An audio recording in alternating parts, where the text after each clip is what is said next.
And welcome everyone. This is Tracy again of BPM Plus Health. This is session number 3 today. It's from 2:15 to 3:15 Eastern. So we have an hour for this next segment. And our guest speaker, of course, all the beeps start now. And our guest speaker is Dr. Frank Opelka, Medical Director, Quality and Health Policy, American College of Surgeons. Curating clinical knowledge in the age of machine learning and artificial intelligence. You're welcome to put questions into the chat box, and we'll take a look at those as we can, and you can come off mute if you'd like when we get to that time. But Dr. Opelka, why don't I turn this over to you to get started? Well, thanks, Tracy, and good afternoon to everyone. So we started off, this is literally a question that we're asking as the American College of Surgeons.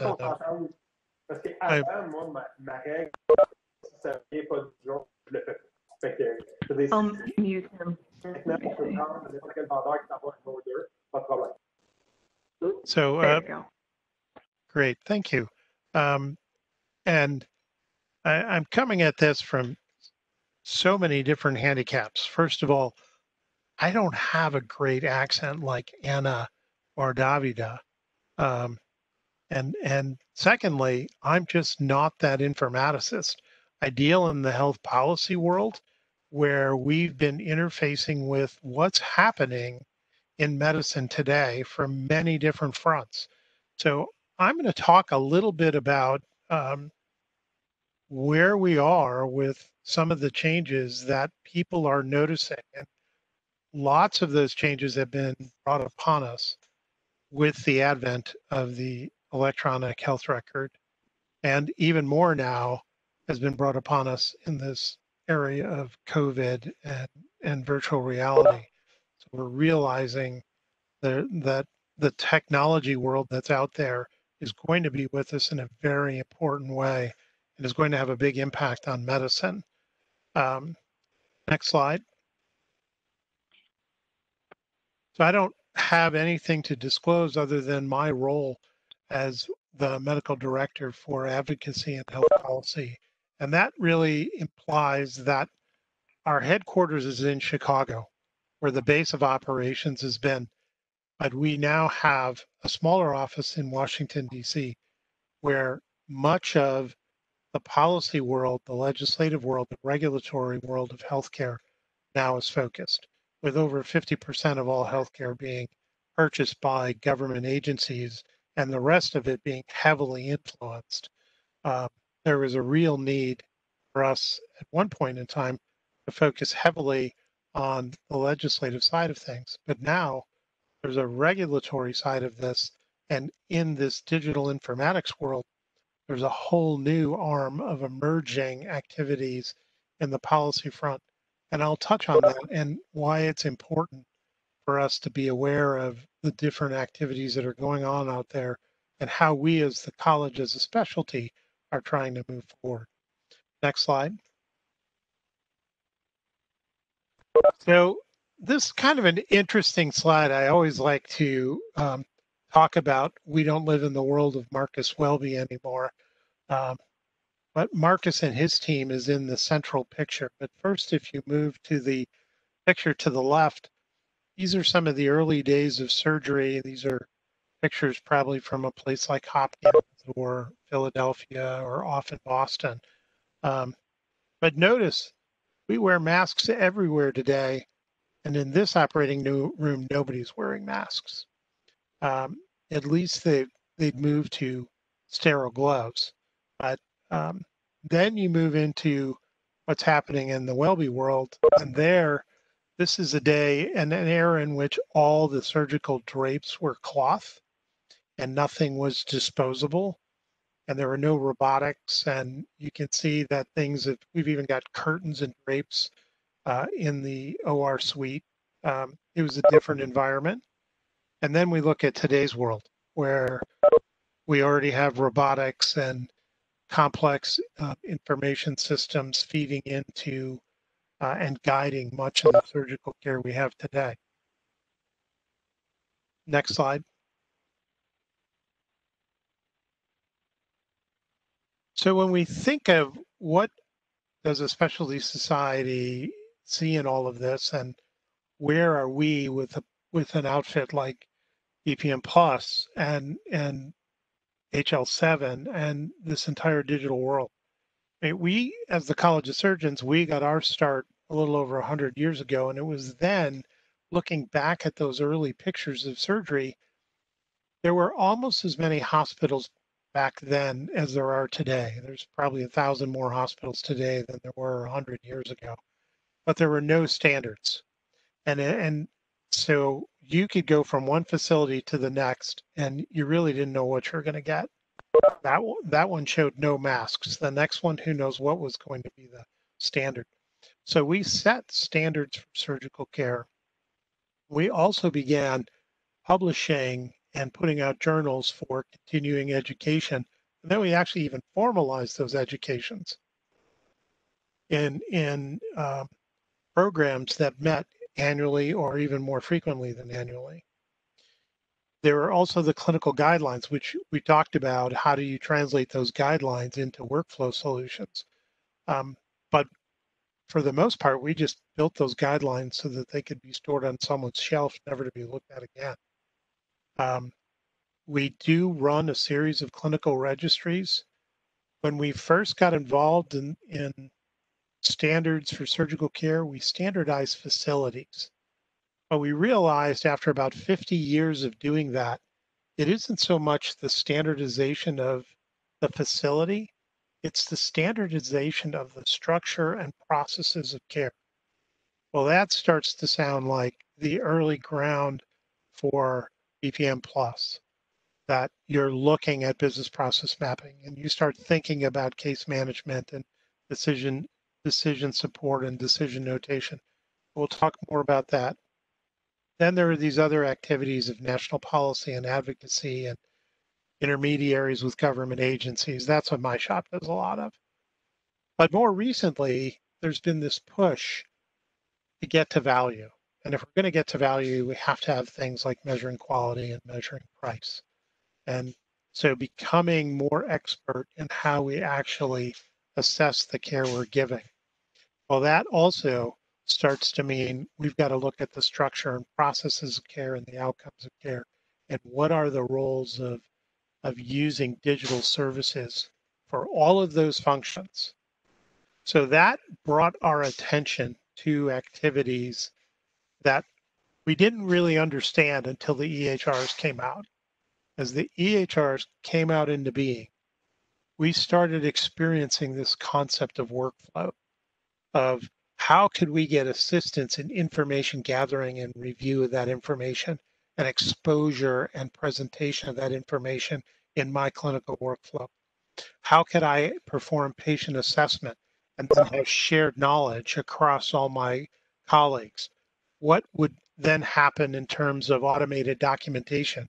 So I'm not trying to sit here and reproduce thousands upon thousands of versions of the same history, of the same medication list, of the same past medical history.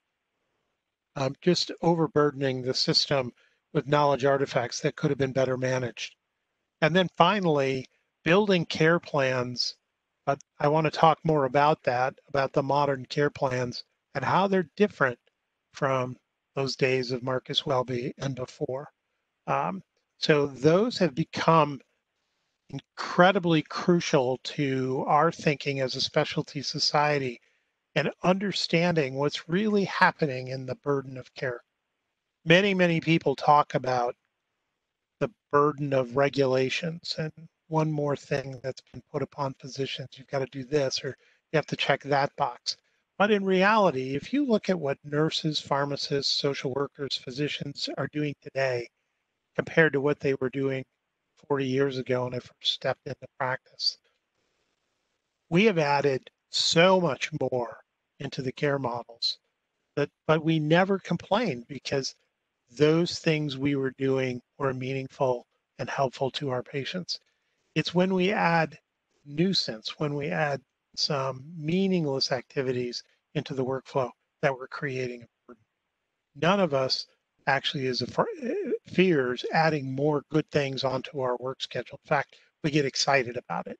And that's the opportunity when we look at the digital services that are available to us. How can we leverage all of what's happening in knowledge artifacts and workflow solutions to get these into automated adjuncts to care to better deliver the care we're trying to deliver? Next slide. So this is a piece, William Steed he's from Emory. He put together what's been happening in aggregating knowledge.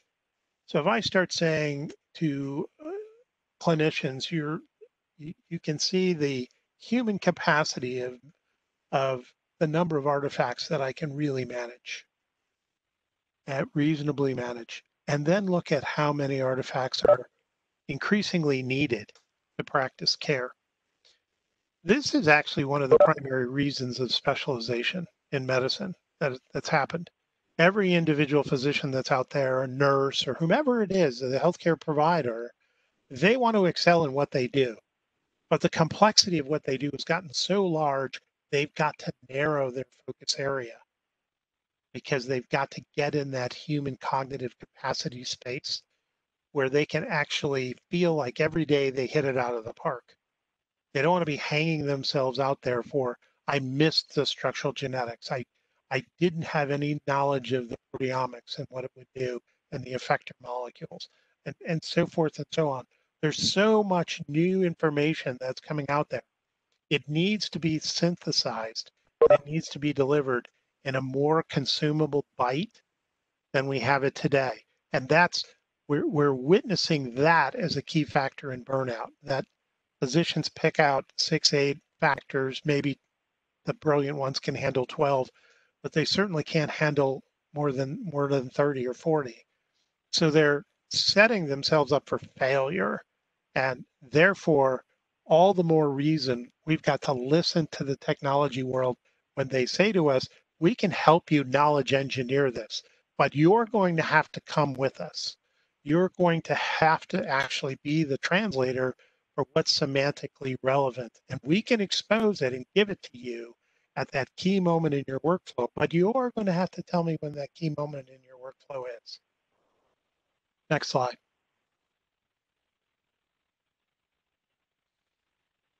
So when I think about the modern care model, and this is going to, I think, become important in understanding some of the modeling that we saw yesterday and what I saw today from Davida as he laid out the complexity of the care modeling from his perspective. On a much more simplistic way, I begin on the left-hand side with what is the condition we're treating or the symptoms that we're dealing with, and we begin a care model at that point in time. And what is that care model going to look like? That is not the single point of care that we thought about 20, 30, 40 years ago, the Marcus Welby moment. And I should share with you, when I was talking to my staff, which is a considerably younger staff than I, after about 1 month of saying Marcus Welby, one of them finally said to me, could you tell me who Marcus Welby was? It's like, oh my God, I am so old. But anyway, back to the story at end. So the care model then gets resourced. And the resources are all the actors who are involved. And the actors who are involved, cancer is my favorite example. You can begin to think of the list of characters that are involved in the cancer model. And it's pretty extensive when you start to lay it all out there. There's the surgical oncologist, the radiation therapist, the nurses, the social worker, the primary care doctor, usually a medical specialist who initially made the diagnosis. There was the emergency physicians dealing with these patients, pathology and radiology. And that's just a simple version, scaled down look at the actors, along with the facilities and the other devices that are all part of the resources of that care model. Now think about all the different knowledge points they're each dealing with and where we can compound errors by not having shared and common knowledge around a patient's particular care plan. Then we throw in these additional elements of quality and a quality program. I want to stay away from saying quality measures because measures are an important part of a quality program, but a quality program, as I'll show you, is more extensive than this. And there's a real role for the process notation to grab a hold of the entire aspects of the care delivery in the care model and the key points in the quality program where we tend to see failure. Creating that shared knowledge and that data modeling, that's important. We currently do it in our registries, but Shane brought up this morning, a lot of times those registry factors we deal with are after the fact. How do we get in front of these things? How do we do the predictive analytics side of this and help in making decisions for a particular patient, whether you need to go left on the pathway or right on the pathway when you get to that bifurcation point, that gate that says if yes here, if no there. Having all that shared knowledge, not just imparted to me. I'm going to have pretty good control over most of my care pathways that I'm thinking about. I'll miss some points, and having those points filled in, yes, that will help me.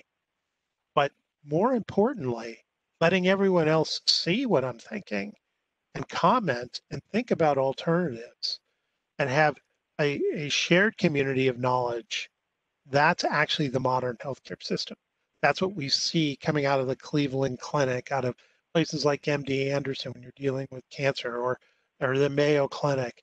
Some of these well-organized, constructed enterprises, which have already wrapped themselves and their system structurally around the care model, are now at the point of really struggling to get the right shared knowledge to everybody that's involved. And that's where we want to go.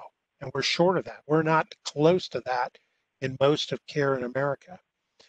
Once you get past this point, then I can turn things over to the finance, to the administration, to the payer community, and say, figure out the business model. We've designed the care model, we've resourced it, we know the quality and how to deliver it, and we know how to actually use knowledge to inform it and to enrich it and to drive improvement. Now tell me how you want to buy this and how you want to finance it and how you want to incentivize everybody in it is what happens with compensation. Currently, all of this is in play in the policy world. The policy world doesn't quite see all of this. They're still thinking of fee for service. There's a moment in time. In this moment in time, there should be some knowledge shared, and let's just make a decision about the care, and then we'll get it financed, and we move on.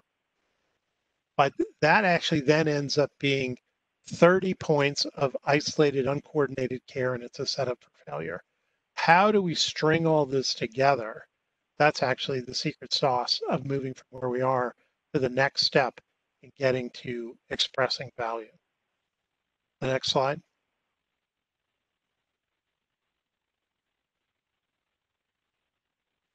So these are just some quick examples of where these things come together and orchestrating the complexity and looking underneath it as to where I want to be with all of this.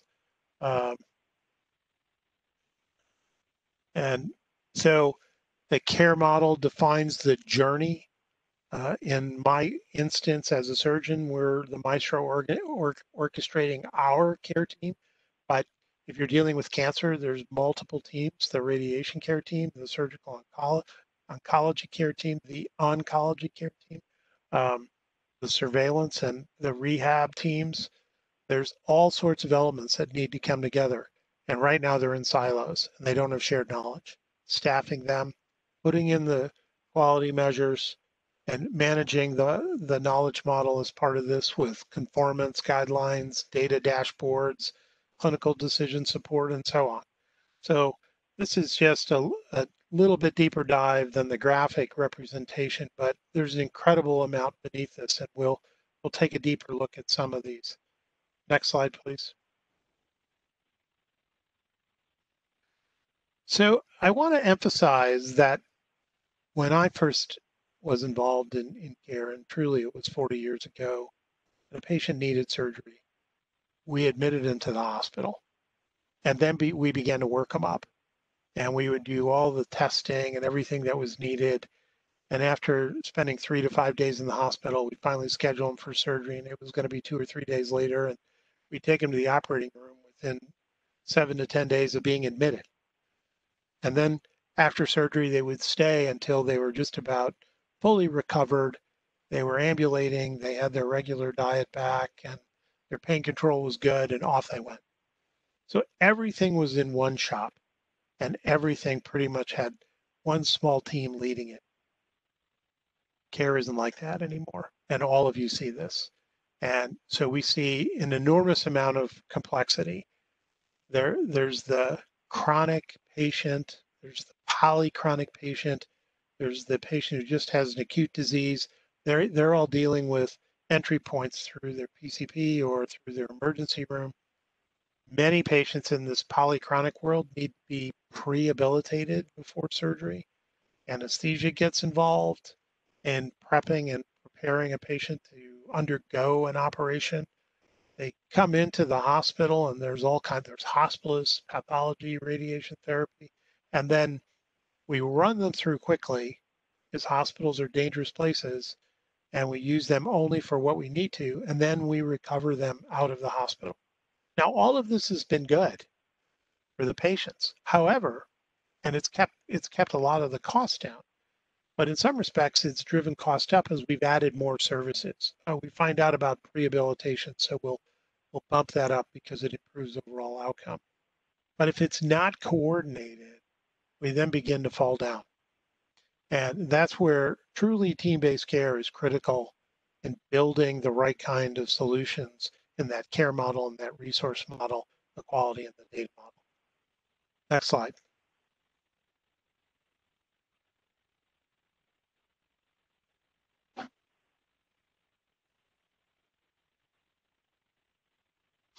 Tracy, did it lock? Can you go to the next one?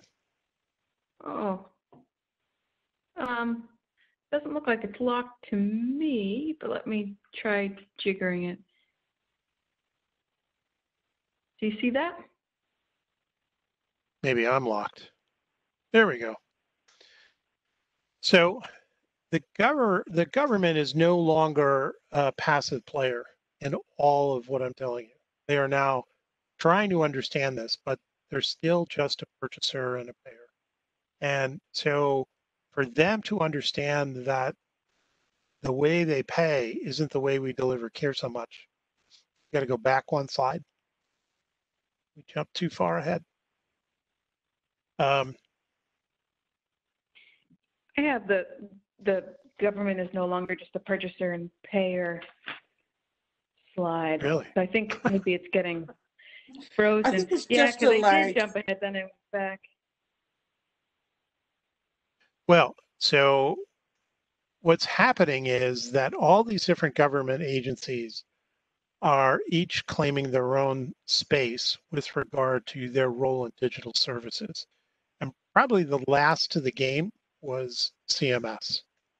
But and HHS and ONC and CDC, ARC, FDA, NIH, NCI, they are all now actively involved. In fact, we have to pay particularly close attention to what's going on in ONC, CDC, and FDA. For example, from the policy perspective, the FDA looks at all the applications that we're creating as digital services as being a medical device. And for those algorithms to be used and scaled in any way across the country, the knowledge artifacts, the algorithms, the logic behind the decisions has to be somehow certified by the FDA or directly visible by the clinicians using them, be it a nurse, a pharmacist, a surgeon, a primary care doctor, whomever. So there's a real need when you get underneath what's inside BPMN or CMN or DMN, and you look at how there's embedded logic from each one of these that interrelates. I started off with a process map and then went into a gates, and then from there were embedded decisions that went back to another process. All of those elements, the FDA would potentially look at that and say they're going to have to undergo a certification process, or some entity is going to have to provide them open for review, public comment, and so forth, so that the consumer, being clinicians, nurses, patients, payers, know what the science is, where the evidence is, and where the evidence isn't behind the preferences of these digital services. So it's becomes increasingly very important in my shop to understand where these efforts are going from organizations like BPM Plus. Um, the other enterprises like CDC, they're a great collaborative partner, particularly on clinical practice guidelines, where they're putting in a big effort. The NIH and NCI are research institutes. So how do we interplay with research institutes? That's always been a little bit of a town and gown type policy area. So we're going to have awareness of where the research centers are in America and how they are conforming to clinical trials and studies in the NIH and NCI, and then how that goes over and spills over into the bulk of medicine that's provided, that's out there. So as we move further down this road of computable and executable algorithms that are being applied, we have to have knowledge of this policy world and where they are. And they're coming fast, but they're they're probably behind me, and I can tell you I'm way behind all of you. So there's a big lift in informing us, which is one of our key reasons as a college of being involved in organizations like this. It's all part of how these pieces fit together in that care model, that resource model, the quality model, and the data model. New paragraph. I'm sorry, new slide. Okay, so now do you see American College of Surgeons? Yeah. So okay. So we as the college now look at all surgical care as its team. And we didn't do that 20 years ago. Probably 10 years with trauma, we really started recognizing trauma as a team-based activity. And we started verifying these teams. So patients are out there today and they're injured. They're brought to a level 1 trauma center or to a level 2 or to a level 3. Those are verification structures and processes that are put in place and validated by the American College of Surgeons as meeting a standard. In much the same way, we need these informed data models to be standards-based activities that have the same ability to have everyone look at them and say, these are evidence-based actions that are needed. And then bringing all of this together into workflows. So this whole concept of workflow, we lived it, but we never thought of it this way. And as we begin to move into this, understanding this information gathering and review, the patient assessment, the documentation, and ultimately the establishment of a shared treatment plan, it's part and parcel to the completeness of a team. And yet we don't build out the knowledge and share it across everyone in the team from outside the hospital to in the hospital post discharge. So we think building these workflow solutions is way beyond the EHR world, and it sits more appropriately in this mid-tier above the EHR world where patients exist with all their digital impacts. So next slide, please. These are just examples of the many. We have 14 verification programs that we put out today that deal with building out these teams. So we look at building out the appropriateness of digital services for trauma care, for cancer care, for bariatric, for geriatric care, vascular, pediatric surgery, complex GI, and there's just a big list. And in each one of these clinical domains, we actually go through a set of verification domains that you see on the right, where we look at the entire institutional administration. How does the entire trauma team work from the EMS to the hospital to the rehab for all those who are involved in trauma care? And we look at digital services as moving across that entire scope. And then how does that get governed? What are its resources that we talked about earlier? How are the expectations identified that patients have and the protocols and so forth? So again, all those elements of the care model, the resource, the quality, and the data model, knowledge model are all wrapped into this. So when we assess, let's say, trauma, there may be 250 standards to meet to be a level 1 trauma center. Bariatrics, you either are or you're not certified, and there may be, I'm guessing, about 30 standards you've got to hit to be a bariatric certified center. For example, you must have equipment that can actually deal with patients of large size, so that you have the ability to do a CAT scan or an MR on patients, and you don't have to send them off to a special institution uh, because the many challenges of patients who deal with complex obesity challenges. Next slide.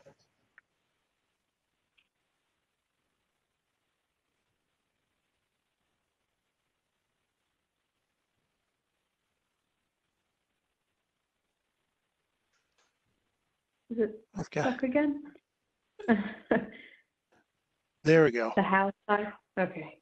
So when we used to do this with on-site verifications, and it's a 2-day adventure, and now because of COVID, we're beginning to build out verification virtually, so that we look at and aggregate a whole array of standards that we'll walk through and we'll score. And then we use all this to wrap up an overall scoring for a system. And these represent the processes of care that should exist and do exist in high performing institutions. When we go into a place that is not, let's say, verified in geriatrics or not verified in bariatrics, and we apply the standards, and then we look at outcomes at the back end, we see an enormous, a huge magnitude of improvement, measurable improvement in overall patient outcomes by simply putting all the processes in place. So this is further endorsement of when we think of process mapping and notations and case management, decision management, that everyone tends to say, oh no, I'm already trained, I'm board certified, I don't need all this oversight. We do. We know how complex the systems are. And then without this, we actually see a lot of measurable failure points. Next slide.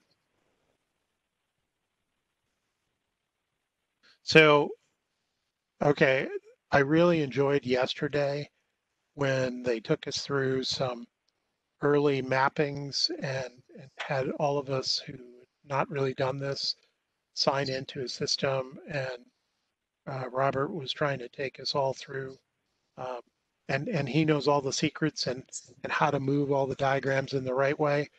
And what I particularly enjoyed, having tried to do this myself, um, and I ended up getting a lot of help from the TrisTech team, from Denis and his team in helping me think about cancer, but I could never get it to work. So yesterday, when it didn't work, I really celebrated. I thought that was great. Even the wizards are challenged by this, but it is so in tune with how we think, and it exposes so much of the complexity of care that we take for granted, that you can see where the failure points occur when you do these mappings. And you can then look at your own institution and decide, gosh, that's where we always miss the mark. And so it let us put an extra sense of importance on that one point, because that's our failure point. But without these mappings, we don't know that. And we've got data on over 3,300 organizations that we have verified and measure, and nobody does it all right. not even the famed clinics in America get every discipline in every area perfectly right. So we know that everyone has failure points. Next slide. So I journeyed out on my own and tried to think about how would we do digital services for cancer care. And after it's diagnosed, we go through the process of staging, and staging is being consistently updated and modernized because of new discoveries. We've also struggled to get data in a way that is structured enough and meaningful enough. So we've been working on creating structured data capture of the surgical op reports for key elements essential in care management, as well as the work that's already been done by pathology in the anatomic pathology reports. Once we have that, we can take the stage and then apply that stage into known treatment protocols that exist in entities such as the NIH, the NCI, or in this example, the NCCN. So they have care models that fit to a stage, and there may be 2 or 3 options to consider. Imagine informing the tumor board of all their options, and those are then can be customized to the patient's wishes and goals. Some patients may not be for certain types of therapy or may not want to be overly aggressive in their care for whatever reason. But then we can actually track care and even look at appropriateness. And then we can also assess completeness of care, particularly in cancer. There's a lot of people who start care and for one reason or another, complications arise or they just are just worn out by it and they step back from the care. So we can then pull them back and track them. Right now, those are only known pieces when we go forward in a controlled clinical trial. And then we can ultimately track outcomes and have performance, long-term survival, and surveillance plans. So we see all this today, but it's not fully assembled. It's in bits and pieces and it's scattered. When you sit down with BPM Plus and you start to think about this, you can start to see the framework that's needed and what we would need as a specialty society to help pull this together. Now, it's important because from our standpoint, we run the national staging, the global staging system that's used for cancer, and we have the National Cancer Database as one of our registries. Next slide. So I started trying to figure this out, and I really failed so miserably. It was sad. And I think Denny and his team just felt bad for me. Um, and so but it was an incredible learning experience for me that I fully enjoyed trying to understand where are the points of knowledge and how do we actually use this knowledge and create an evaluation and assessment. And then it could be documented, but how does that then move on along toward establishing the next level of treatment or further diagnostic steps? Next slide. So it all began in this case, it's the entire care journey we were trying to capture. So we started actually with just screening and evaluation and the finding of a cancer, and then moved. This is often pre-surgery, but in some of the patients, they don't even get to colonoscopy. They end up with a complication from a cancer that leads them to emergency surgery. And we ended up starting to put together the entire process and think about the various points of information that we're spinning off of this. Um, we do this in our head. Do we do it consistently? Does everyone have a working shared knowledge? I asked the question earlier today during one of the presentations about, is this so much about informing me or is it more about informing the whole team? And I think it's a both and. I think it's not one or the other, but probably for me, it's more important that we're all reading the same song sheet and knowing that we can then anticipate where things are going to happen.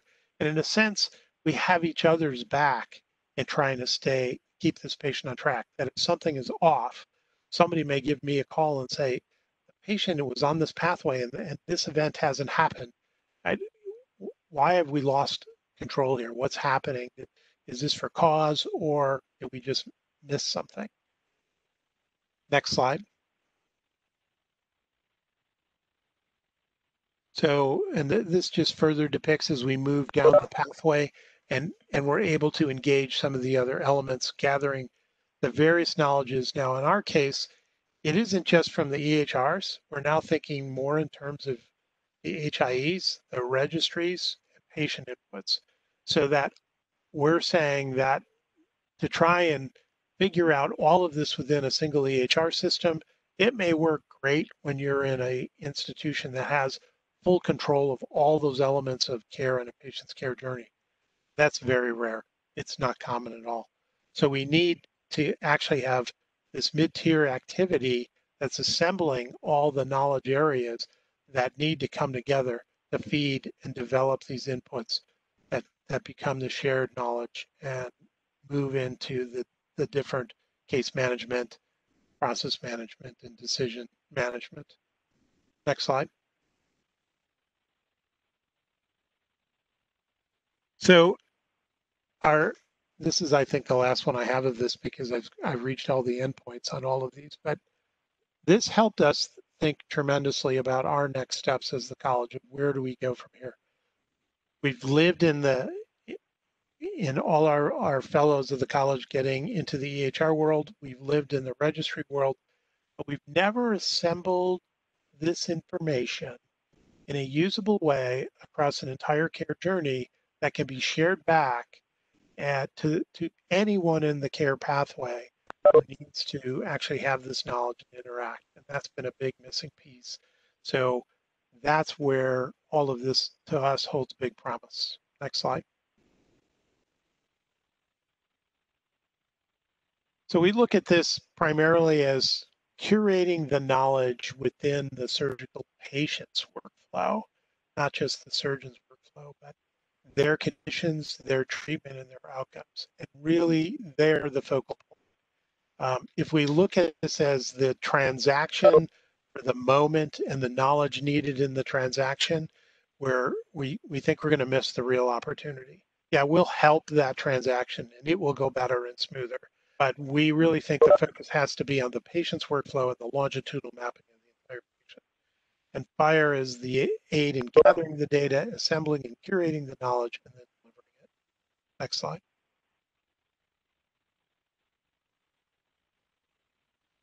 So our current state is we're in a digital pilot that we're working on trying to move this forward. I think we jumped a slide, but that's okay. And so at this point in time, we've aligned with pathology, we're talking with radiology and clinical oncology, we're creating structured data capture in the operative report, and we're putting those services into our registry and then using that staging information to develop the treatment care pathways and making those available. So we're in the pilot phase with several institutions working on this initial pilot activity, but it is to create that first layer of cancer knowledge, and we're primarily starting with colon cancer because it's very complex and yet not too complex that we're not biting off more than we can chew to start. And we're also looking at breast and lung so that we've got three of the top cancers and most frequent cancers where there are major challenges in putting all this data together. Next slide. So we look at it as we're at the very beginning of all of this. We're moving, as I mentioned, from the registry world into thinking about the volume of knowledge and the limits that each one of us has and the advantages that putting all this together digitally will give us, given the care continuum and this concept of the care model and the workflow solutions offering a trusted, reliable, valid, and current way of doing this. We think it needs to be governed, that somebody needs to come in and say these applications aren't just the way somebody likes to do it, and they tried to scale their way across the country. There needs to be, if you will, ACS inside the logic that we vetted it with subject matter experts who said this was the right evidence. It's trusted, reliable, valid, and current, just like we do with clinical pathways, and use those to meet those government standards, such as the FDA, and provide, as the specialty society, the ideal resources for subject matter experts in content engineering in partnership with the technology sector. Next slide. And I referred to these earlier, but our focus areas have always been in our areas where we run our verification programs. We are now building this effort to get into knowledge engineering and systems engineering. We've put together a steering committee that's trying to guide our internal team as we get through this. There's a lot more to work on besides this that gets beyond just the digital services, and we deal with the behavioral economics of the workforce and getting in their workflow. There's some very interesting challenges that all of you already know about. And then how do we get this, as per the work group that's in the BPM Plus, how do we get this into the educational pathways? Because I really think this will become an important part of medical undergraduate and medical graduate education, and a very important part of lifelong learning. Next slide. So that's the view that a specialty society has of all of this and why we're here and playing the game. And I'm so pleased that I could attend this and share with you our thoughts, and I look forward to learning more from all of you. So thank you very much. Great. Thank you too. If anyone has any questions, comments, feel free to unmute yourself. We have a good 10 minutes potentially. Let me see, I think. The major problems you see in getting people in the healthcare environment to adopt clinical pathways? So it's a great question. Most of the individual actions right now are still pretty much transactional. Most everybody is just living in their transaction. They think they've already got their pathways nailed down, and they don't know that their population's different from everyone else's, and they don't know how much their variation off a pathway has an impact. So we think building these out and demonstrating their effectiveness, building out the standards and verification, and building out the care pathways, and mapping success or outcomes to that will actually pull people in rather than push them in. We want them to be drawn to it.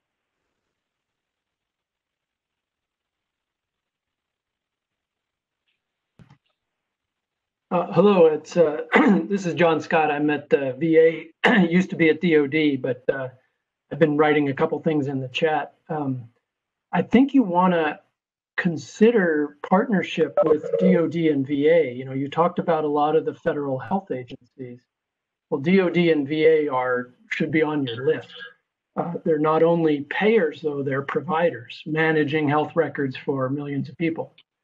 And we participate in things like the HIT policy committee of the ONC. So there's a fair bit of effort, you know, on exactly some of the problems you've been talking about, really on a national healthcare system basis that is directly linked to applying federal standards. So there's a lot we could talk about on the potential to work with you on that stuff. Thank you, John. I think that's a very important comment. I honestly believe I don't have as much knowledge of DOD, but my knowledge of VA is that it's quite a bit ahead of where we are. In many aspects, we've got resources that are different, and we do have relationships with VA and DOD. They're more in some of the traditional care models, such as trauma or cancer, but building it all into these digital solutions Thinking about it is way ahead. Thinking about it from the policy perspective that you've been emphasizing, you're the first person I've heard speak from ACS with that interest, and there's a lot of things I'd like to talk about with you. I'm new to VA, but I spent a few years at Defense Health Agency with enterprise data management and records policy. So I'd love to talk with you on how we can help with a lot of the problems that you're talking about. That's fantastic.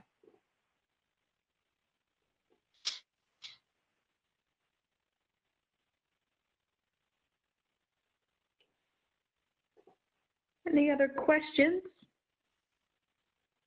or thoughts? There's a comment here in the chat box. I know the VA is using BPMN and DMN to streamline and automate pension benefits claims processing. Yeah, that's true. There's hardly anything VA isn't doing in one way or another, because it's such a big and complicated organization. I can't speak directly to that, but maybe our speaker can, or I'm sure I know that's right, but I don't know much about exactly who's doing that.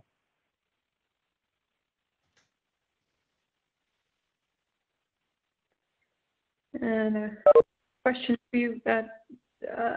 Opelka. Is there anything you would urge or suggest that the BPM Plus community can take on? Yes. So it's very interesting to hear all of this movement in these different areas, but actually seeing the implementation, not just the L2 or L3, but the L4 nature of how BPMN and DMNN and CMN and BPMN Plus work in the clinical environment.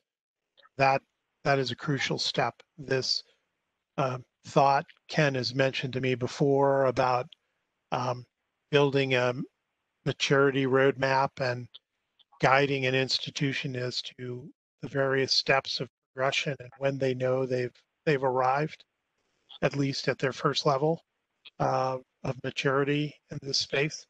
That would be very helpful. Right now, it's a hard sell when I go to my board and tell them we want to do this. They all think they, just like everything else, well, we already know that. We've been doing that for years ourselves, and they don't see directly the impact. So building those use case solutions and sharing them, our version of the Connectathon and how these things make a difference is an important next step.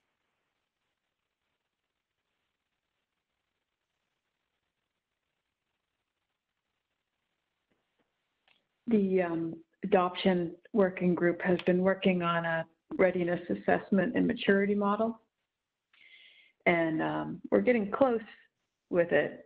The co-chairs would like to put it out for an open review period. So it'd be great if you could take a look at that too after the workshop. We're anxious. We want to look at it. Excellent. Okay. I guess if there aren't any other questions, we have one more session this afternoon, starting in about 20 minutes. Members and participants, BPM Plus Health, have been contributing to two COVID-19 projects. One is what we call the COVID Navigator that helps you search and locate and filter different resources. And the second is a mobile app project. And the session coming up will demo the COVID Navigator. That's about 20 minutes. Getting some feedback, sorry. But thank you so much, Dr. Opelka. We look forward to staying in touch with you and seeing you on tomorrow as well. Everyone have a great rest of the day. Thanks.